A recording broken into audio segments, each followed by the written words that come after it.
Yeah, hi. Let's take a look at a topic for you, which is really interesting, actually. I call this Watch Your Leakage, is the title for this one. So, watch your leakage. There you go, your leakage. Now, you might think, what on earth does that mean? It's kind of rude as well, isn't it? But I'll explain to you what this is. Now, I'm not a big fan of tennis, but I do like to watch Wimbledon, and I remember the 80s and 90s when you had your John McEnroes and your Navratilovas and all that kind of stuff. And there was one guy I actually loved called Boris Becker. He's the German fella. And Boris Becker was, he was brilliant. Of course, he was winning everything.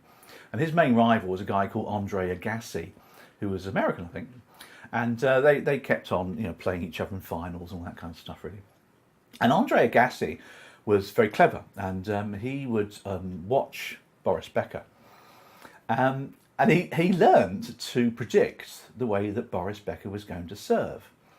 And was it going to be a fast serve, slow serve, spin, or whatever it is?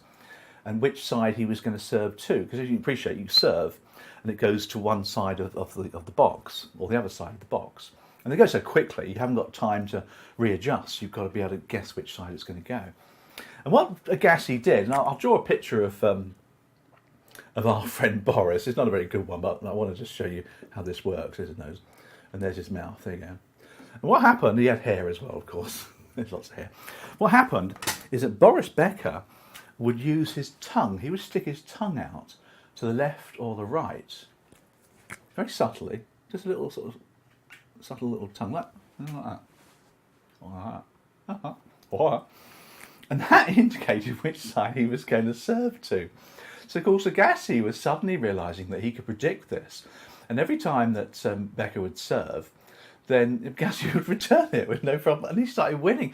But he was clever. He didn't do it all the time. He made it so that occasionally he missed it on purpose. Quite clever. He kept it quiet for many years. I think he released it in his memoirs. But the point here is that Boris Becker's tongue was what we call leakage. So in sales, for example, or in advising, when you meet a client for the first time, customer, we're supposed to calibrate them. I always do that. When I meet somebody for the first time, I take a mental photograph of their face. In other words, what does their face normally look like when it's in normal situations, when it's in a contented, happy environment? What does the face look like? Is it a resting, smiling face or whatever? And once you've taken the picture, you've calibrated, then you look for subtle changes in the face. Obviously, Agassi was looking for the tongue there from Boris Becker. That's a subtle change. That's leakage. So when you observe leakage in your customer's face, you know something's going on in their head. And that's really quite normal or quite interesting, because you can then ask or do a test close or something like that if you notice something going on. It could just be an eyebrow movement. It could be a flushing of the cheeks.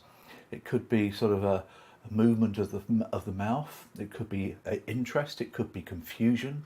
It could be disinterest. We don't know. After a while, you'll get used to this, and you'll be able to calibrate people very quickly.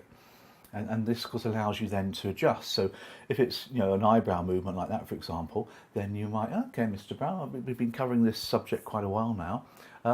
Tell me how you feel so far. How's it going for you at this point? What do you think so far?